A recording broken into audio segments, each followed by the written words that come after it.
tomatoes seem to lose their leaves from the bottom up here. He said, I'm from Romania. They don't do that there. And I asked him, I said, did you guys save your seeds every year? Yes. And he said, yes. You know, we don't do that here in America. That's something that I want to change.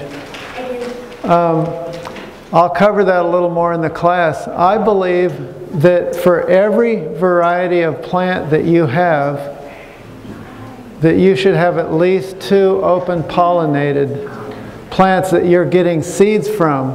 But we'll talk about that more a little later. I thought that was very interesting. I didn't really have a good answer for him. I just told him, I said, you know, tomato plants have done that with me that ever since I first started growing them. And he thought maybe it was the rain. Well, I'm from Georgia. It doesn't rain there in the summertime too much. You have to manually water. And I still had the same problem. And I lived in Oregon as well before I came here. Those tomato plants did the same thing. And I strongly suspect it's because the seed companies we're getting all our seeds from. You know, we're getting ready to talk about this. There's a lot you guys need to know behind the scenes of things. Are you rolling? Okay, let's start with a word of prayer. First of all, I'd like to thank all of you for coming. There's probably going to be a few more people that show up. I'd like to ask that you hold your questions. If you have any questions, write them down on a piece of paper. And I will answer them after the class. We have a lot of material to go through. Let's start with a word of prayer. Dear Heavenly Father, we thank you for your grace. We ask that you come and surround this class and this building with heavenly influences. We thank you for the gardening abilities and how you put man in a garden in the beginning. Lord, we want to return to our roots. We realize that there is a real wholesome, beneficial, and a heavenly influence to such activities. We thank you for your grace. In Jesus' name, amen. To continue on, the seed companies, you know, I kind of have a little mixed emotions on those guys because they're going to sell something that sells. Even if it's a really good plant, maybe an heirloom that people that have grown for years, maybe a really excellent plant, very nutritious, very well adapted for that area. What you'll find is sometimes these seed companies will phase plants like that out because they're not making them money for the amount of work that they have into those plants, you know, into producing the seeds that they produce. They have a certain amount of money. You know, they're in business to make money. And so what happens is we have lost a lot of our own capability to generate our own seeds. You know, I am of the mindset that that's a little bit of a moral issue, because if you take away my power to keep my own food, how many of you here right now, if the refrigerator stopped producing, raise your hand, how many of you could live and thrive with your own garden? That's why we're here. You know, I see one hand, but I know that individual. He's a sweetheart. And I happen to know that he's in transition and he does not have a garden right now. Now maybe he will when he moves into his new place and he'll get that all going. But for right now, let me tell you something about gardening. You need infrastructure. Infrastructure is really important. It doesn't need to be that expensive, but you need a few basic things. So let's get into the study. Now, once again, I want to say there's no questions. I'm not going to accept any crosstalk with me or asking me anything because we have a lot of material. I want to get through it all out of respect for you guys to make sure that we go through this whole course. I spent 50 hours working on this course. I own a farm in Mills River. This was my first year.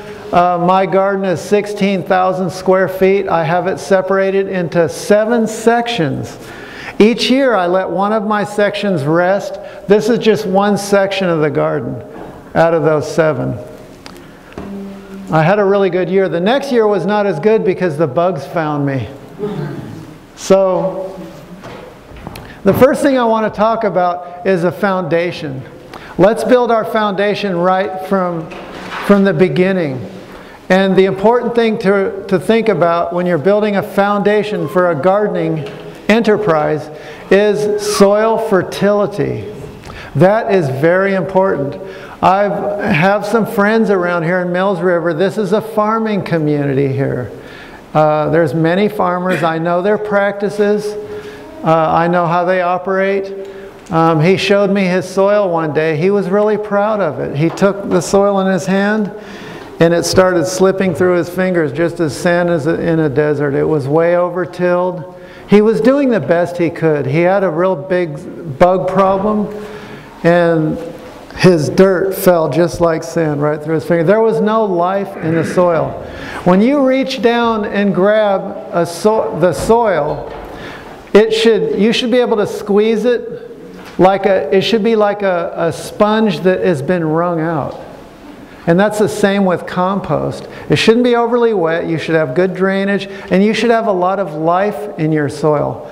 In my soil, if you reach down anywhere in my 16,000 square foot garden or my planter boxes, I have approximately 8 planter boxes that are 4 feet wide by 32 feet long, you will see black soil that has lots of humus, and you'll pick up one handful and you can find life in that soil. You'll find worms, you'll find bugs. The worms, by the way, came from compost. Right away, I developed a heavy-duty composting program. Healthy soil produces vigorous plants that are less likely to have problems with pests. Companion planting and crop rotation should be planned right from the beginning to ensure healthy garden practices. At the end of the growing season, rotate crops among beds. The pests that thrive on those plants and overwinter in the soil will find their food gone when they re-emerge.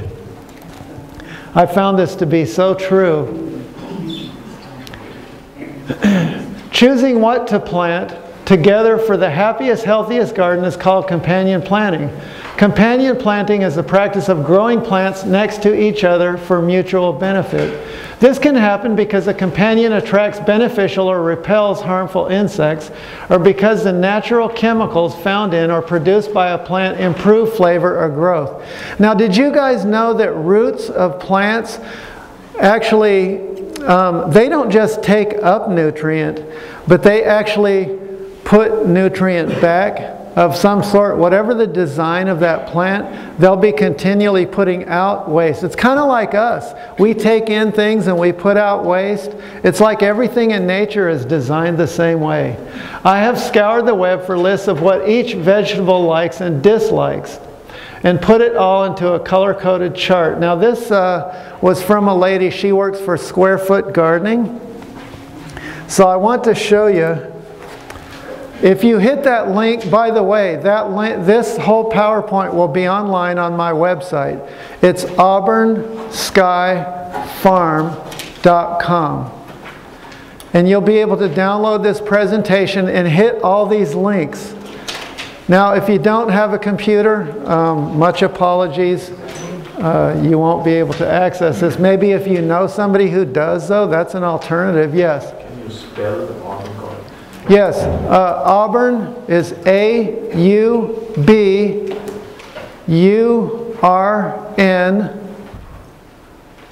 That's auburnskyfarm.com. auburnskyfarm.com.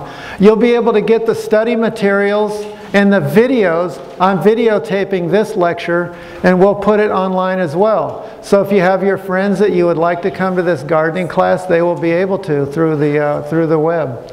So this is a sample. I took a cut of it, and basically what this lady had done is she took each variety and family of plant and made charts with it. They're really good.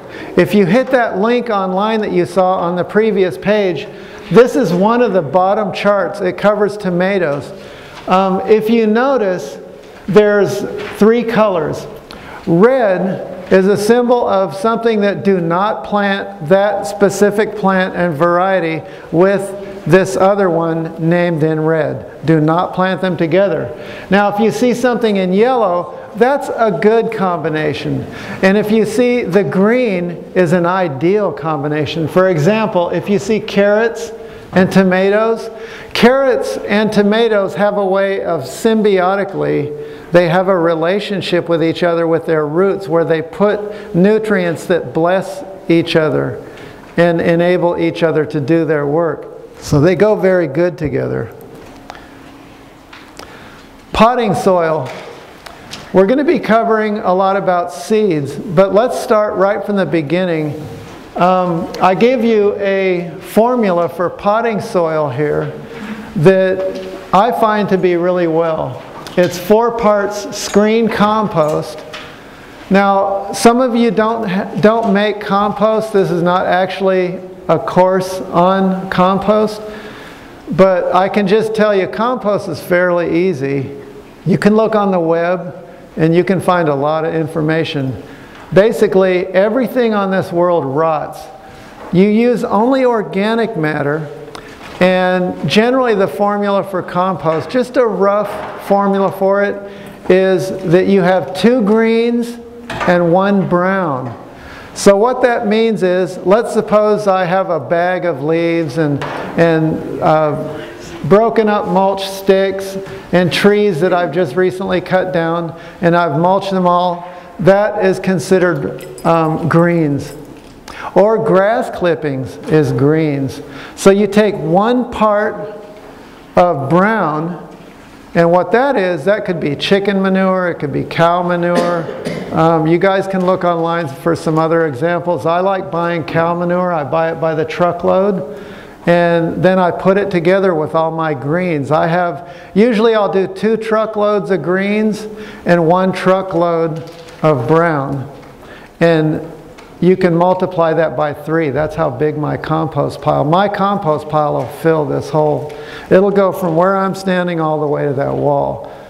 And I'm very big on compost. So one thing as a gardener, you want to be thinking about making your own compost, because what this does, this puts life back into the soil. You use 1 part perlite and 1 part vermiculite. You can get those things at Lowe's. And a lot of folks, I like using sphagnum peat moss. I can use coconut coir. That's what you see. It says peat moss and or coir. There's some argument in the gardening community, oh, we don't like using peat moss because it's not sustainable. You know, to me, I just want to go and get something. If I can buy something at Lowe's and it'll get me up and running, I'll do it. So, but coconut coir is made out of coconut shells. It's the hairy exterior that's been ground up into a really fine substance. And that's a really good thing. They're both similar in the same thing. And you can mix all these ingredients together and you can use that to plant your seedlings in, or you can use it to plant your plants in your potted plants. Soil fertility. You know, this is a really important feature, because if you have healthy soil, you're not going to get a whole lot of bugs. If you have healthy soil, your plants are going to be highly nutritious. They're going to have a sweet taste. The first year I grew broccoli, I never knew that broccoli could be sweet. And I tasted it and I thought, man, this stuff is incredible. This stuff is really sweet. I had no idea. The reason is because of the way I had worked that soil with compost that year. So here's a formula for what I do in my garden is I'll make a long row and I'll cut a ditch. And then what I'll do is on either side of the ditch, I'll have the mounds of dirt that came from my soil. I'll just leave them there, and then I'll put in compost. I'll put in biochar, which is something I make. Now you can buy biochar from a company called Fifth Season. They're down in Asheville. They're wonderful. By the way, everything on this list you get from Fifth Season. Biochar is charcoal that's been charged with a compost. Now, let me tell you a little bit about biochar. It's a wonderful material. It's something that could really revitalize our soils here in America. We've lost a lot of our topsoils and our capability, our soil fertility, no questions. Please, if you have a question, write it down, and I'll be happy to answer it either during the break or we have a 15-minute slot after this class because we have a lot of material to get through. Biochar is something that the issues here with our farming practices here in America is that our soil has basically become barren. Now that's a terrible thing. Our soil should be filled with life. The reason why it's barren is because most gardeners, not all, but a lot of gardeners will go and they'll put chemicals. The home gardeners will use Miracle-Gro. They'll put that in the soil. That stuff, as it's going down into the substrates of the soil, what it does is it feeds the plants, but it also kills every bit of life in that soil. The same thing happens with the modern agriculture practices. Unless they're using organic techniques, you'll find that we've lost a lot of our topsoil in this country. And biochar is a wonderful way that can revitalize our soils. It just takes a small amount of it, 3 to 5%. Now, I like making my own, and I will be making my own this summer. But you don't have to make your own. You can buy a bag of it at Fifth Season. I think it'll cost you $20, and that'll go a long way. You just need a little bit of it in the soil, 3 to 5%. And what happens is that charcoal that's been charged, for one thing, charcoal, it's got some wonderful properties to it. Charcoal, 1 gram of it has the same area because it's porous and it has cells that things can live in. It's like a sponge. 1 gram of charcoal has the equivalent area of 2 tennis courts. It's got a huge amount of area that things come in and live on a microscopic level, and they get your soil to living. Now, it also has a half-life of 1,000 years. So what this means to you is if you use a little bit of biochar in your soil mixture when you're preparing your garden soil, you will find that you only need to use half the fertilizer that you use. Now, I use organic fertilizer that I make. Generally, it's compost. But another thing is kelp meal. That has minerals and it's got biostimulants in it. I like using soft rock phosphate. That is high in calcium and phosphate, and that's a really good mineral. Our soils here in America are greatly depleted of calcium. Azomite rock dust. This stuff's wonderful. It puts minerals back into the soil. It has over 70 minerals and trace elements to it. Now, one thing I really like, you know, worms, I put worms and worm castings on the bottom, but that could easily be on the top of the list. Those worm castings are incredible for the amount of nutrient that they put back into the soil and the amount of life that it draws into your soil. If your soil lives, you will have a garden that the bugs that are going to come really tear up on your plants will not be inclined to be attracted to your garden as much. Now with worms, I put a little star there. The reason I did that is because I don't really use worm castings. They're a little expensive for me. I might consider using them, except I have tons of worms in my soil because of my composting practices. So I don't really use castings because of that, because I like to attract the worms and then they'll make castings for me right there in the soil. But I love worm castings. That's an excellent way. After the growing year is over, don't forget to plant a cover crop to rejuvenate the soil. Now, I've given you a couple of free books online, really excellent textbooks about cover cropping. And what we're going to do is, I want to show you just briefly, there's 2 slides taken. I've given you the links here. And if you download this study on your computer, you can just click and hit those links and you can automatically download those books. So you don't necessarily have to write down that information. But I want to show you a really good chart on the Managing Cover Crops Profitably book.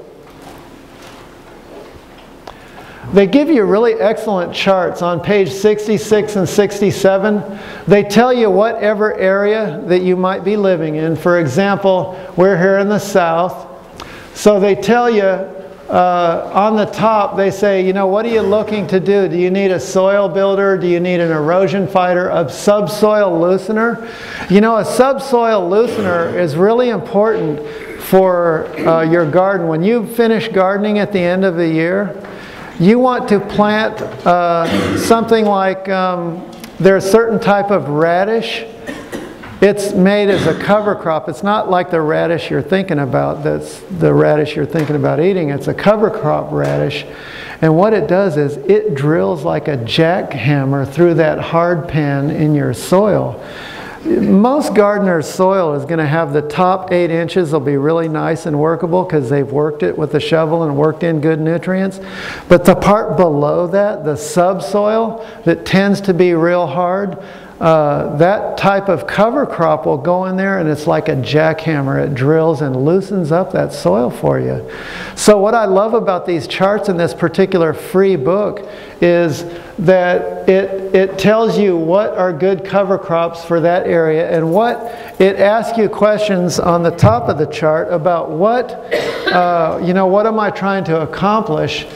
And then if you go to the next chart, you'll find that it even goes in a little bit further. For example, it talks about how much of the, here I'll show you, right here you see these pie charts. It talks about exactly, like let's take, one of my favorite things is buckwheat. I like to plant that at the end of the year because it's really excellent for my bees. So I'll plant buckwheat. And this will tell me that it's an excellent weed fighter. In other words, weeds won't grow up through it. It pretty much takes the whole soil and it keeps everything from growing. It's a wonderful plant. And then it's got very quick growth here. And as far as erosion fighter, not so well, but it's about 50% it's a good soil builder. Now, if you need to have your soil built, rye, as you notice, is a really good one. And here sorghum is another really good one for building soil. So these charts are in those free books that you can download on your computer. At the end of the gardening year, normally you want your cover crop to be on your garden all winter. Now, a cover crop and compost accent and go with each other. Because a compost won't give you what a cover crop will. A cover crop will draw life into the soil in ways that compost won't do it. Compost will give your soil nutrient. Some cover crops absolutely will give your soil some nutrients, but they'll go in with their roots to the soil, and then when you kill them, either with cold, like when they're going into the winter, like my buckwheat, I'll plant that, you know, that'll only stay in the ground for about 6 weeks. And then I have a winter kill. You always have to have a way to kill that cover crop. For example, if it's a winter crop and goes all the way through to the spring, then what you want to do is you can either get out your lawnmower, or you can just, you can cut the stuff with a hose slightly, cut the tops off the plants and leave the roots.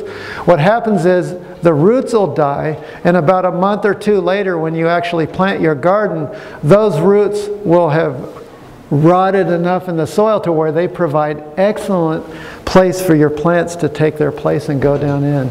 Your garden will be practically unbeatable. So remember, you use compost and cover cropping together. Those two are an unbeatable package for creating soil fertility. Now, one thing we're going to really be discussing through this course it's very important, is using flowers and herbs to attract beneficial insects. I can't overstate the importance of this knowledge. For many years I knew about it, but I was so overloaded with work in my garden. I have such a large garden that I did not place as much emphasis until last year on it, and I started to really see what it could do. You should be allotting 5 or 10% of your home garden to plants that attract beneficial insects that prey on pests.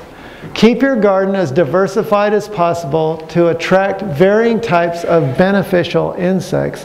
So what you'll do is you'll plant little outcroppings of these plants, and we have a listing that I've given in the handouts that have the type of plant and what type of bug that they repel. So we'll cover that a little later. Most herbs are excellent for attracting beneficials and repelling pests. Let's go to the plant bug list.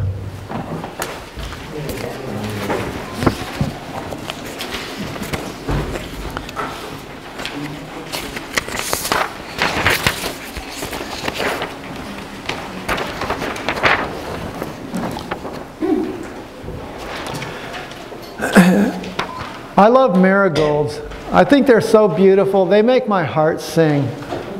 They're a wonderful flower. You know, I plant a lot of flowers in my garden.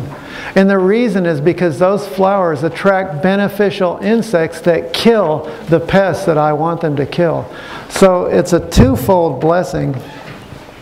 Marigolds are against Mexican bean beetles, nematodes, harmful nematodes, and many other insects. So we'll be referring back to this list a little bit. I really like nasturtiums in addition to marigolds. Nasturtiums also are similar to marigolds in that they repel some types of bugs. But one thing I like about nasturtiums is that they're edible. Marigolds against the Mexican bean beetles, which are a real problem out here, and nematodes and many other insects. Nasturtiums are against aphids, squash bugs. Now, another bug that's related to the squash bug that you're going to probably have problems with, I love planting beans. Beans are really easy to grow. They fix nitrogen back into the soil, and they also are loaded with protein. And the problem with growing beans is the Mexican bean beetles love them. And so I'll plant nasturtiums, and I'll plant tansy. If you look on this list,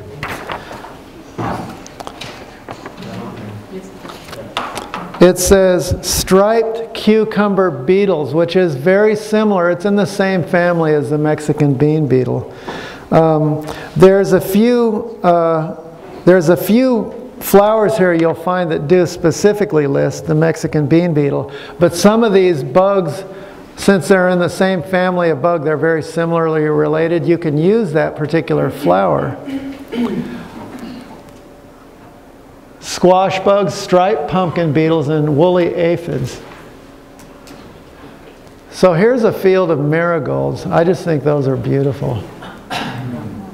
Here's nasturtiums. Now with nasturtiums, see these leaves? These leaves are edible. You can put the flowers in your salad. They're delicious. Here's the Mexican bean beetle. This is what I had last year. Now, I had gardening practices of such an extent. How many times would you guess that I sprayed last year? I only sprayed twice. And I realize I'm going to have a certain amount of pests in my garden. It's okay, as long as they're not overrunning a specific plant or causing me to lose money. And for example, you know, you really work hard on a certain aspect of your garden, you want to get the produce out of that. And so if it's something that's going to really start taking out your plant, then you do want to deal with it. But I'm starting to learn gardening practices that I don't have to spray now. Even if you had a perfect garden, for example on broccoli that's going to get a worm in it, and so will your cabbages, before you eat those things, you need to spray them just to make sure if you're going to be selling them in a market. Even if you don't have any of those things, but you still need to spray anyway, an organic spray such as neem or something. Spinosad, pardon me, is what you use on worms. And if you're going to be selling anything in a market, then you know, you're going to find one worm here or there. You want to spray spinosad. But a healthy garden should never need to be sprayed.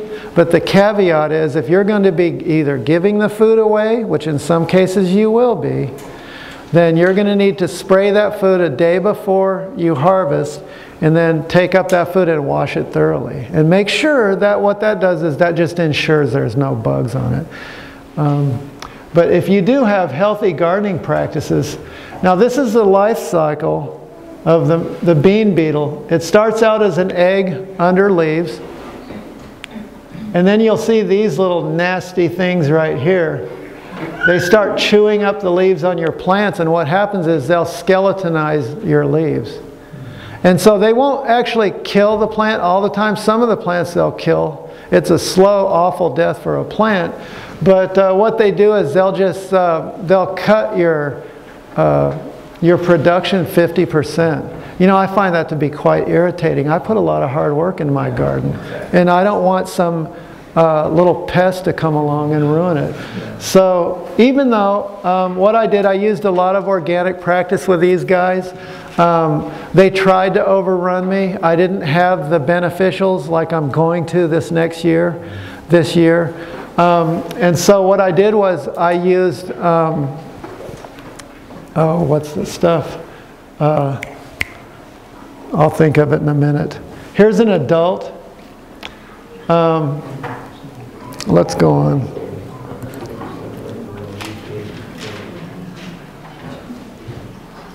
Japanese beetles. What gardener doesn't know of these guys?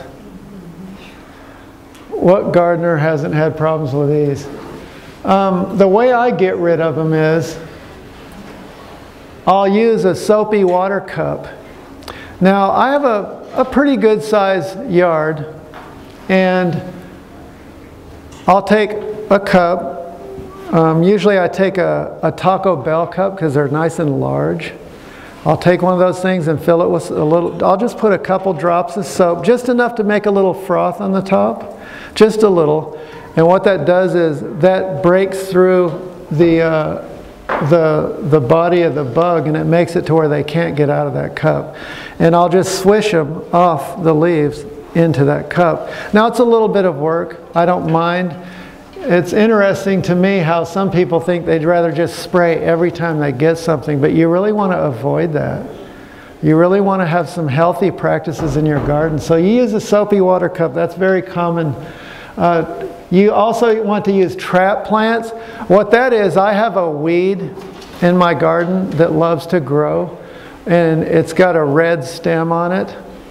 And that weed, the Japanese beetles love to get on that. And when I go over to that weed with that soapy cup, I can get them by the hundreds in there. And then that decimates them enough that there'll be a few of them in my garden, but they can't overrun me. So I want you guys to consider that, factor that into your garden, that yes, I can have a few of these bugs, but I just don't want to have a pest problem. What I used on my beans to kill the Mexican bean beetles was diatomaceous earth. And I put it in a salt shaker. For example, my wife will buy herbs, and she had an empty herb shaker. So I just put diatomaceous earth and I just shaked it. You know, the holes on that herb shaker are very large. That's what you want. And you just shake it all over the plant. If you have bees, you want to put that stuff on the plants. You don't want to put it on any flowers. You can put it on the leaves all day long. And you put it in usually around after the bees have already gone in at dusk or really early in the morning. You don't want to do that through the day.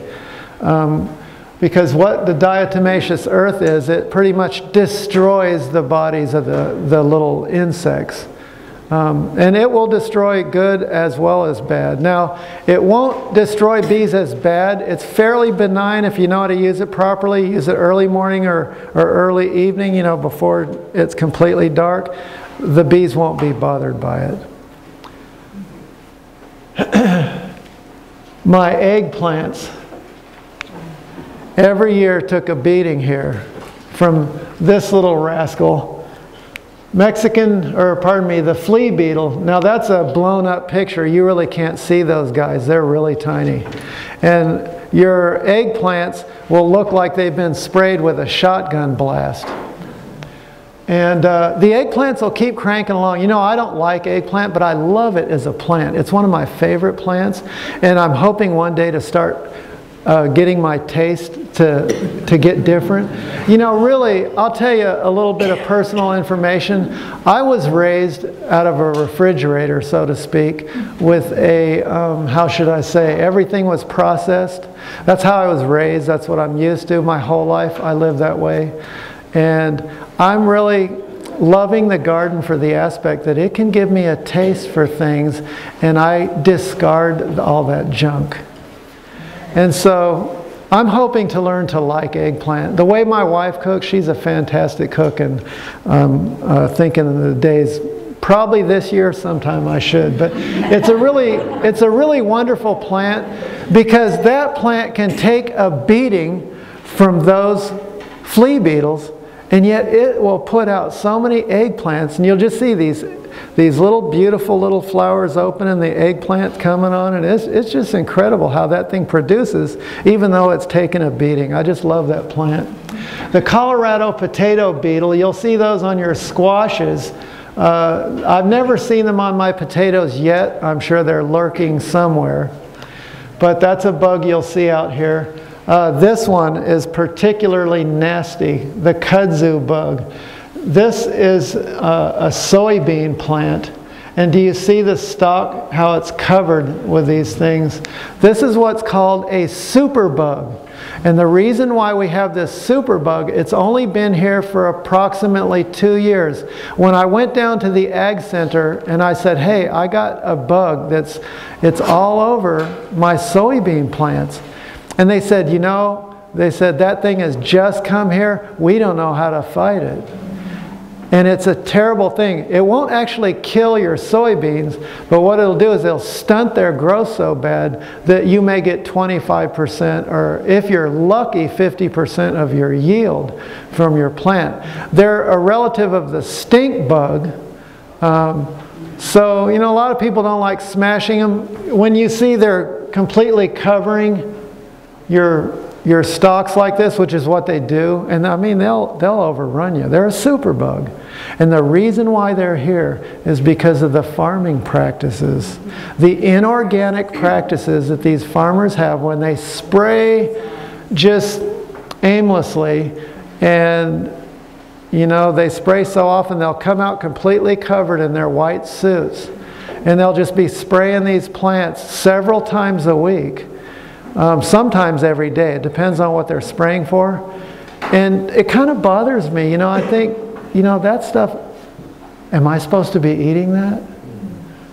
Think about it.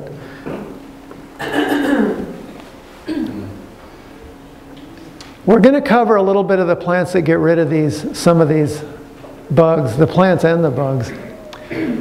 But this was a picture last year in our garden of my wife's dill plant. She said, I've got these things all over my dill plant. I looked, I said, oh, those are monarchs. You know, those are an endangered species. And those are beautiful. So I told her, I said, look, we can sacrifice a dill plant. Let them have it. So we did. And these guys, they loved it. They just lived all over on that thing, and they turned into beautiful butterflies. I saw 1 or 2 of them. Didn't see a whole lot of them. But I want to really dwell on that a little bit. Some of the things you can do to to naturally get rid of some of these things that are attacking us. If you plant the right plants in your garden, you'll have beneficials come that will prey upon those bugs that are eating your garden. That's the way that God designed it. There is a very intelligent design. This is not all one big accident. Things are so intricate. You know, what I'm talking to you about is a science. You could go so deeply into just one aspect of this and really you could never get all the knowledge on one aspect. And you take so many different aspects of gardening. We have a very intelligent and wonderful creator who created these things for us. And if you just know the basics, you can get by pretty well. One thing I love is ladybugs. Ladybugs and their larvae are natural enemies of many insects, especially aphids and other sap feeders. A single ladybug may eat as many as 5,000 aphids in its lifetime at a rate of 50-60 per day. Ladybugs are voracious predators of harmful garden pests, mainly aphids, but they will also eat other small, soft-bodied insect larvae, insect eggs, and mites. Ladybugs are capable of consuming up to 50 to 60 aphids per day, but will also eat a variety of other insects and larvae, including scales, mealybugs, leafhoppers, mites, and various types of soft-bodied insects. Look at this little critter right here.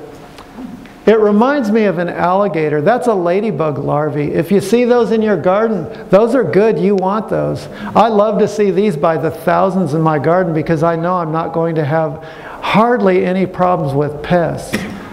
Ladybugs are fantastic. Now, I have been known to buy ladybugs, and the next one, we're not to the lacewing thing yet, but I've actually bought ladybugs and lacewings before and released them in my garden. The problem is they all ran away because I had no food crops for them. I didn't know that I was supposed to, and the funny thing is they're called stay-home ladybugs, but the first thing they did is run away from home. And the reason why is because I didn't know that I should be planting. There's some simple plants which will cover here that you can put out that will feed these little bugs, and they'll stay in your garden. Along with insects, ladybugs also look for pollen for a food source, so there are numerous plants you can grow to help attract them. Flowers and herbs such as cilantro, dill, fennel, caraway, yarrow, tansy, angelica, scented geraniums, coreopsis, and cosmos are good choices for luring the ladybug. Lacewings. Lacewings are known for their delicate, transparent wings. They bear larvae that feed on common garden pests like aphids, mites, and thrips. These larvae can consume more than 100 pests each day. Home gardeners can attract them with wild bergamot, sweet alyssum, English lavender. The best plants are high pollen producers like cilantro, sunflowers, sudex grass, corn, and etc. Another thing about these larvae here, this is a lacewing larvae.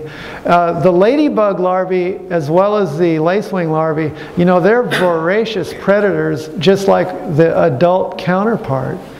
So a lot of times those larvae will sometimes out-eat the adult ladybugs because they're in their growth stage.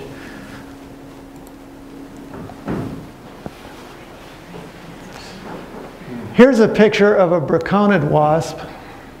And what these things do, these things attack and kill tomato hornworms. You can't see it as well, but tomato hornworms can decimate a tomato plant overnight. So if I see them, now amazingly enough, you know, I hate tomato hornworms, but it's interesting. They turn into something called a hummingbird moth that's really pretty. But that doesn't mean I'm going to let them live because I don't want them to eat my tomato plants. So they'll have to turn into that moth another way. But praying mantis, spiders, and braconid wasp are also beneficial insects in organic gardens. To attract braconid wasps, grow an abundance of flowers and herbs that produce nectar from numerous small florets.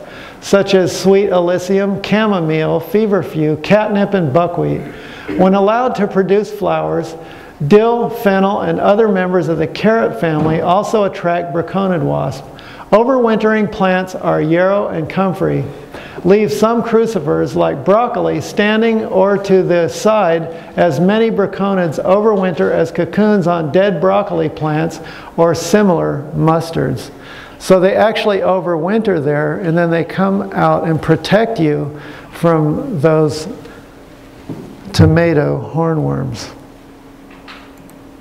I found the first year I didn't have any tomato hornworms, and the second year in my garden I did find a couple of them, and I got rid of them right away. Many beneficial insects relish plants, such as those in the carrot and mint families, with clusters of tiny flowers that allow easy access to the nectar inside. They also dine on pollen, so they seek flat flowers like those in the daisy family, which provide quick access to the pollen-filled centers. Flowers native to your area will also attract hardy beneficial insects. Check with your cooperative extension office to discover native flowers that thrive where you live. Some plants, such as chamomile, nasturtiums, and marigolds, naturally repel certain pests. Nematodes shy away from marigolds because of their roots slowly release natural chemicals. It's also a good idea to intersperse your vegetable crops with companion plants like parsley, flowering dill, fern leaf, yarrow, fennel, and coriander to encourage even more beneficial insects to visit. You know, one thing about nematodes, there's something called a beneficial nematode. And if you use beneficial nematodes in your ground, you spray them on the ground with a little bug sprayer, they say you can completely wipe out the populations of Japanese beetle larvae.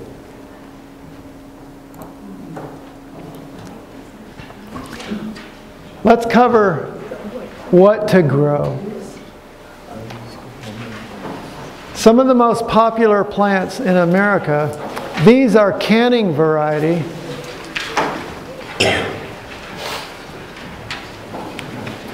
Most of the country will grow San Marzano and Roma tomatoes for their paste, sauce, and soup tomatoes.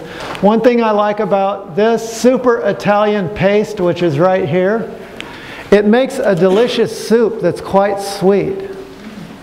And it's very good for sauces as well. All of these are good for sauces, but this is really good for making soup, and it's incredible. It's got a sweetness to it. So on your paper,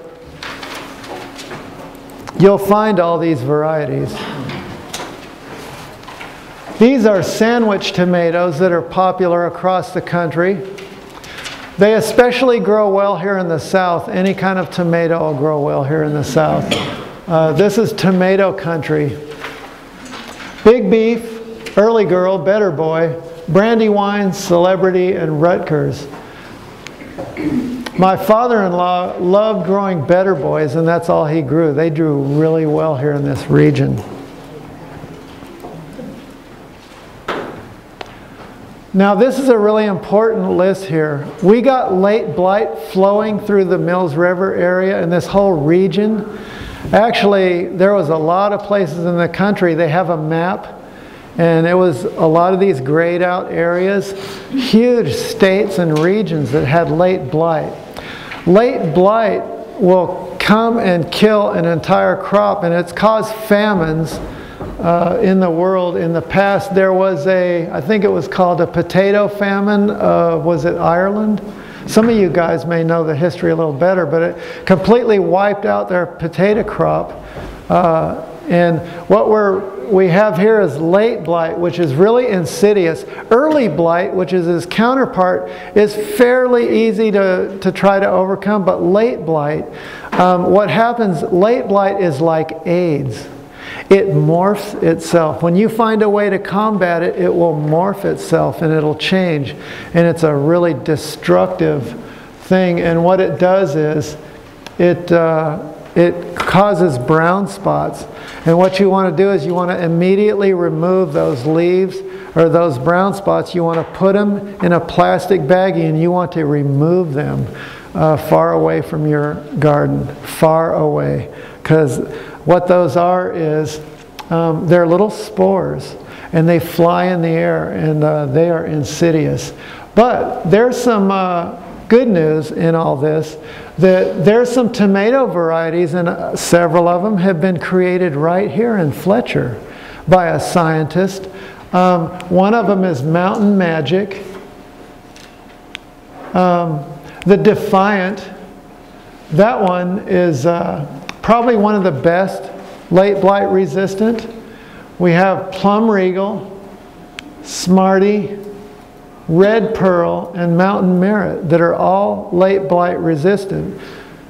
Now, that's for right now, because these guys, they have a lot of work to do. They produce these varieties, and sometimes the next year, this late blight comes in and it gets worse, and it does reinfect things that it shouldn't. But for now, this is the list you can use.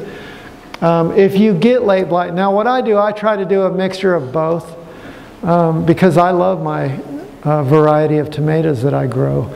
So I'll do some that I know aren't resistant that I may lose, and I'll plant them early enough in the year so that I can get tomatoes until the late blight starts flowing. What causes late blight, by the way, is too much rain, which we definitely had. Now, who could have ever thought last year we would have had, I mean, we might as well have been Oregon, which I lived in before I came here. I mean, I wasn't thinking that there would be that much, but this year, by the way, I'm going to do, all my gardens are going to be raised mounds because of that. So they'll shed water. I love mini sweet peppers. Now these things are wonderful. They're so chock full of nutrients.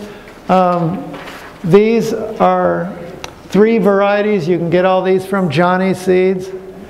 And they're the little mini sweet peppers. They look like jalapenos, a little similar to jalapenos, but they're not hot at all. They're sweet, and they're packed with nutrition.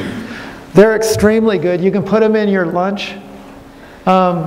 These are called lunchbox peppers. You get these from Johnny's as well. And I just love these things. You know, when you look on the package from the supermarket, you'll see the nutrient levels and stuff, and they're just loaded with vitamin C. There's 270% vitamin C is what the packages say of these.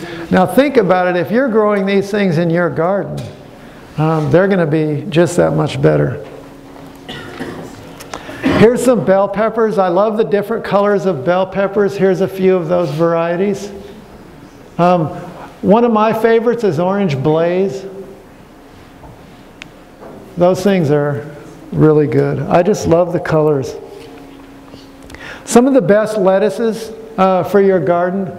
One of them is a variety called Adriana here, and Red Cross. Now I grow these hydroponically.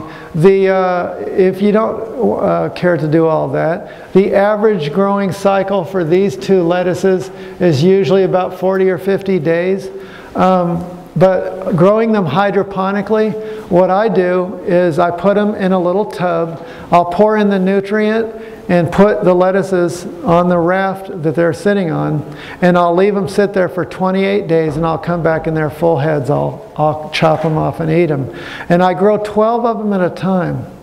So what I do is I'll come a little early on some of them and a little late on some of the others, and I'm completely always in fresh lettuce. And these are wonderful. These are butterhead lettuces right here. I don't know if you guys have ever tasted food that really has rich taste because you've taken the time with soil fertility and your food is fresh. You just picked it out of the garden. I don't know if you guys know those kind of tastes. You certainly, unfortunately, aren't generally. Sometimes you may if they're trying to get local food. Ingalls. I believe Ingalls does try to get more local food, but I believe it's not going to be as good as a home garden because you can take the time to follow these simple principles and make your garden thrive. Isn't that beautiful? That's the end of the first session. Let's take we'll take a 10-minute break and then we're going to resume.